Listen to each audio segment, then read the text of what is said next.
कि मैं वाइट शेरवानी पहनूंगा, तो उसने वो बस कफन पहन लिया वाइट। मैं पूरी रात दुआ करती गई हूँ, मौजज़ा कर दे अल्लाह, तस्बीह पढ़ती गई पता चला मैं कि भाई की तरह मेरा वो कहते फोत हो गया। अल्लाह पाक आपको सब्र दे। कि उसने मुझे मारा है, हमारे पास सीसीटीवी फुटेज है, हमारे पास उसकी तस्वीरें है, हमारे पास उसकी धमकियां, स्क्रीनशॉट, पिस्टल, हर चीज मौजूद है। क्यों नहीं पकड़े वो?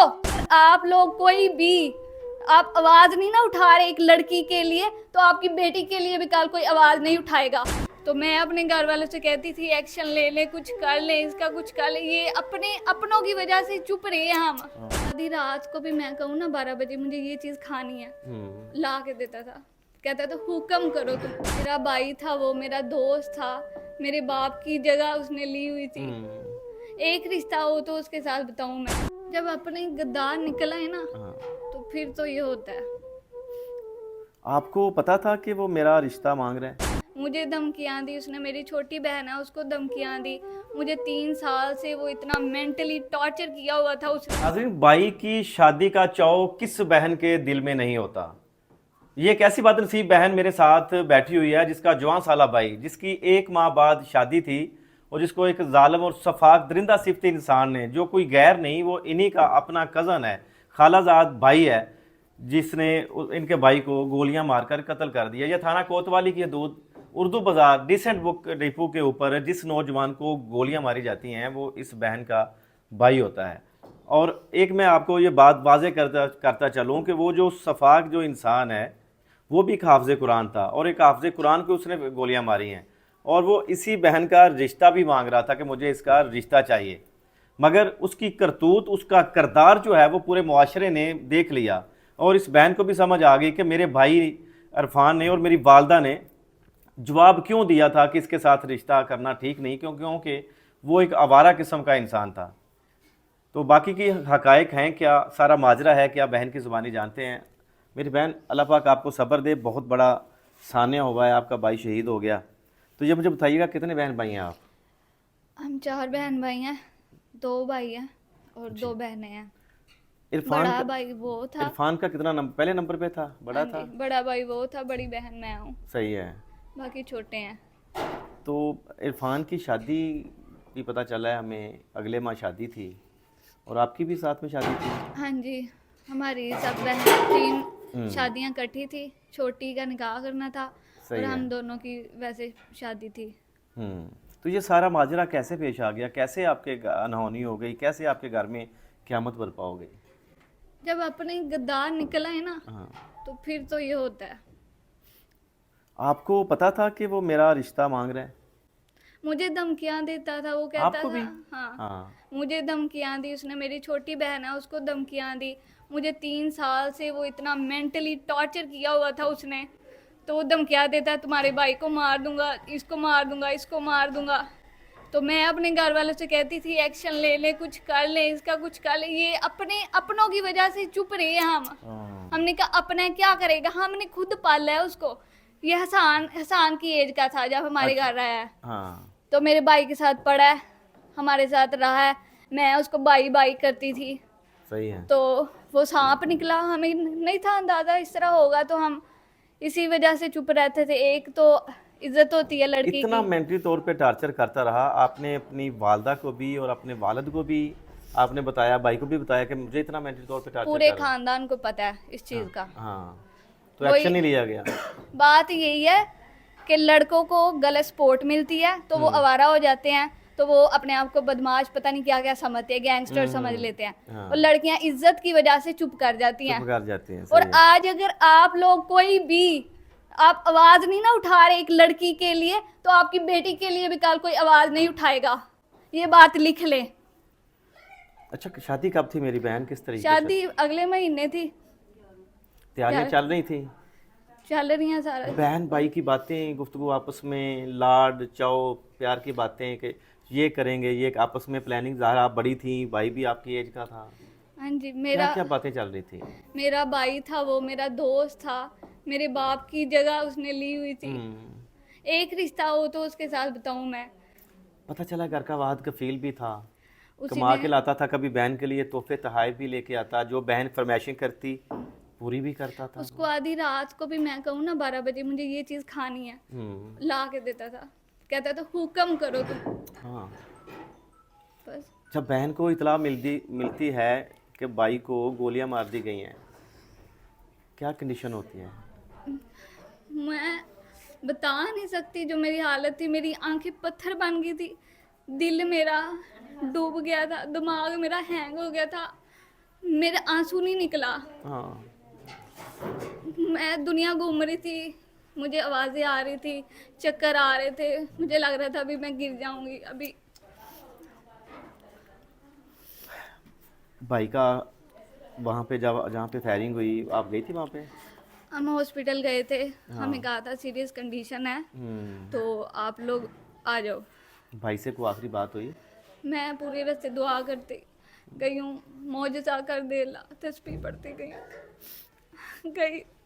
पता चला मैं कि भाई की तरह मेरा।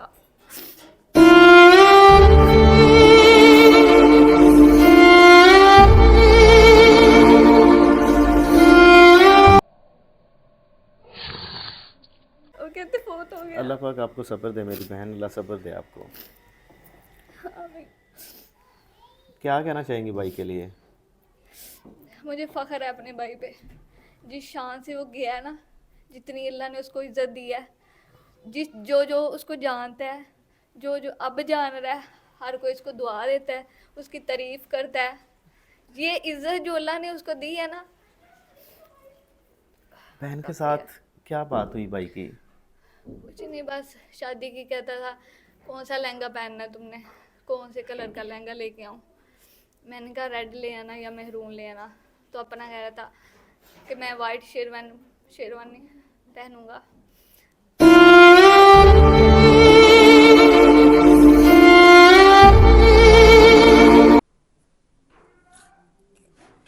राशि अल्फाज ही नहीं है बोलने के लिए कि एक भाई, एक बहन ने अपने उस भाई को दूल्हा बनाना था, जिसके सर पे सेहरा सजाना था, कफन में कैसा लग रहा था भाई? सारी ज़िंदगी वो स्माइल करता रहा है, जब जाते जाते भी उसके चेहरे पे स्माइल थी, उसकी देखे जब वो फोत हुआ है उसकी स्माइल थी, उसके चेहरे पे फोत हुआ है स्माइल थी, नहला के लाए गुस्ल दिए तब भी स्माइल, उसकी गहरी स्माइल हो गई थी। जाते जाते पैगाम दे के गया क्या पैगाम दिया है उसने? कि स्माइल करो, खुश रहो। स्माइल आती है चेहरे पे? सारी जिंदगी स्माइल आएगी? कोशिश करूंगी उस जैसा बनने की, खुश रहूं जैसे वो स्माइल करता था ऐसे रहूं। बहुत मुश्किल है। किस बात को मेरी बहन ज्यादा मिस कर रही है भाई की बात को? मुझे यकीन ही नहीं आ रहा, अभी लगता है अभी आएगा वो, आगे बात देगा, यकीन नहीं आ रहा। मोहतरमा मरियम नवाज कहती है मैं माँ हूँ सबकी, इंसाफ पे यकीन है हमारी अपनी अदालतों पे। मुझे यकीन ही नहीं है, हमारी पुलिस इतनी स्लो, इतनी नाकस है, हमारे पूरा पाकिस्तान का सिस्टम नाकार है। अगर आज मरियम की रिश्तेदार, ये मरियम ना पॉलिटिकल लीडर जो है, इनका कोई बच्चा फोर्स हो, 1 घंटे के अंदर पकड़ लेते हैं। मोबाइल गुम हो जाए, उनका कुत्ता गुम हो जाए तो घंटे के अंदर अंदर पकड़ अपने लेंगे। कुत्ते की खुराक बाहर से मंगवा लेते हैं। और हमारा भाई जाते जाते, इतनी हिम्मत है उसकी, जाते जाते उसका नाम लेके गया है कि उसने मुझे मारा है, हमारे पास सीसीटीवी फुटेज है, हमारे पास उसकी तस्वीरें है, हमारे पास उसकी धमकियां, स्क्रीनशॉट, पिस्टल, हर चीज मौजूद है। क्यों नहीं पकड़े वो? सारे एविडेंस मौजूद हैं, हर चीज मौजूद है, अभी तक नहीं पकड़ा। क्यों नहीं पकड़े? पकड़ रहे। पता कैसे चल गया कि ये हम आस्तीन का सांप है जिसने हमें डस लिया है, हमारी खुशियों को डस लिया जिसने? कैसे पता चलता है? किसी को नहीं पता चलता। हाँ। जब जिसके साथ होती है वो जानता है। मेरी दुआ है किसी के साथ ना हो इस तरह। अभी लोग हर चीज़ देखते हैं, तमाशा समझते हैं, वो समझते हैं तमाशा लग रहा है। पुलिस हमारी वो भी देखती है, तफ्तीश करती है, क्या हुआ कैसे हुआ, अमल करती नहीं है। मरियम कहती है मैंने नया दायरा जो क्राइम कंट्रोल डिपार्टमेंट बना दिया है, सीसीडी है, सेल जफर चट्टा साहब कह रहे हैं मैं इलाके मैं अमन कर दूंगा पंजाब में, महफूज करूँगा। मैं जो मुल्ज़मान हैं, जो ऐसे दरिंदे सिफ्त लोग हैं, उनको मैं कैफ़रे किरदार तक पहुँचाने का उन्होंने अहद किया हुआ है। भरोसा है रोज कि भाई का इंसाफ मिलेगा। रोज इस तरह की आती हैं, आज किसी का बेटा, कल किसी का बेटा। किला में भी वाकया हुआ है एक। हाँ। तो बस इस तरह की ये जो सीसीडी है और ये जो हमारे एरिया के ही हैं वो। जी सेल्स तो चट्टा साहब हाँ जी, नेबर हैं आपके? हाँ जी, नेबर है। मैं तो इंसाफ पे, पाकिस्तान के सिस्टम पे यकीन ही मैं तब रखूंगी ना जब वो मुझे इंसाफ देंगे। हाँ, मैं बिल्कुल कैसे सही है। मानूं उनको? वो जब फोत हुआ है, कब्र में चला गया, वो अभी तक उसको पकड़ा नहीं जा रहा। वो क्या कितना बड़ा गुंडा बन गया कि पकड़ा ही नहीं जा रहा। हमने 3 जगह से पुलिस लगवाई हुई है, सियालकोट की पुलिस, कामोकी की पुलिस, गुजरांवाला की पुलिस, जिस एरिया में वो जा सकता है वहाँ पुलिस। भाई की जो शादी हो रही थी वो अरेंज थी, लव मैरिज थी, अपनी पसंद की थी, माँ बाप की पसंद की थी क्या? अरेंज थी उसकी और मेरी भी अरेंज है। तो हम अपने माँ बाप की जो है ना, जो उनकी ख्वाहिश होती है, माँ बाप के फरमाबरदार हैं। लेकिन जो हमारे हेटर्स हैं वो कुछ भी भौंकते हैं, कुछ भी कहते हैं, लव है जो भी है, हम कह देते हैं ठीक है जी, अल्लाह जानता है। सही है। कितना पढ़ा हुआ था हाफिज इरफान? उसने 12 की थी। नाज़रीन, ये गमज़दा बहन आंसुओं से आंखें तर एक ही बात कर रही है कि मैं तब मानूंगी अपने कौमी अदारों को, इंसाफ फराहम करने वाले अदारों को, जब मुझे इंसाफ मिलेगा। मोहतरमा मरियम नवाज साहबा, आप माँ बनने की कोशिश करती हैं कि मैं माँ हूँ, कहने से कोई माँ बन नहीं जाता। आइए इस घर में इस जवां बहन का जवां भाई, घर का वाहद कफील इस दुनिया से जा चुका है, आके इनके सर पे दस्ते शफकत रखिए और इनको सीने से लगाइए और कहिए कि बेटा मैं आपको इंसाफ दूंगी। पहले इंसाफ दें, मैं फिर सर पे हाथ रखें। मैं माँ हूँ आपकी। आप माँ कहने से माँ नहीं बनता कोई भी। जब उस पे अमल किया जाता है, उसके बच्चे रो रहे हो, उसके बच्चों को कोई मार जाए, उसको इंसाफ दो, उनको पकड़ो, फिर माँ अगर होता है। बनना है तो ऐसे माँ बनिए जैसे यहाँ पर हमारे साथ बैठी हुई है हाफिज इरफान की जो माँ है, वो ज़ारो कतार रो रही थी और अपने बेटे के लिए दुआएं कर रही थी, और जो बेटे का दुश्मन है उसके अंजाम तक उसको पहुँचाने की भी दुआएं कर रही थी।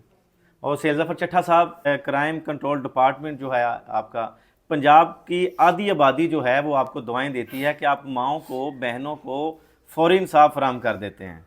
इनके कचहरियों के, कोर्ट के, वकीलों के जो खर्चे हैं वो भी बचा देते हैं, क्योंकि ये ख़ानदान इसका इतना नहीं है कि वो वकीलों की भारी भरकम फ़ीसें जो हैं वो अदा कर सकें। वो एक इस मुआशरे का नसूर है जिसने इस ख़ानदान को उजाड़ के रख दिया है। इस बेटी को अपनी बेटी समझकर ये भी बड़े फ़ख्र से कह रही है कि सुहेल ज़फ़र चट्टा साहब जो हैं वो मेरे नेबर हैं, मेरे हमसाए हैं। खुदा के लिए लाज रख लें इस बेटी के आंसुओं की, और इसके हमसाए होने की लाज रख के उस दरिंदा सिफ्त इंसान को उसके अंजाम तक ज़रूर पहुँचाएँ। और फिर हम आके इंशाल्लाह इनसे बात करेंगे कि सैयद ज़फ़र चट्टा साहब ने इन लोगों को इंसाफ दे दिया है, तो क्या कहना चाहती हैं आप? बाकी और भी लोग घर के होंगे, हमारा तो हौसला नहीं पड़ रहा, हमारे पास वो सवाल ही नहीं है। खुदा के लिए हम यहाँ पर इसलिए पहुँचे हैं कि इस बहन की, इस बेटी की आवाज़ ज़रूर बनिएगा, माँ के आंसुओं की लाज ज़रूर रखिएगा, उस दरिंदा सिफ्त इंसान को जो उसका हक है वहाँ तक उसको ज़रूर पहुँचाइएगा। मिलते हैं अगली वीडियो में, आप और हम सबका अल्लाह निगहबान।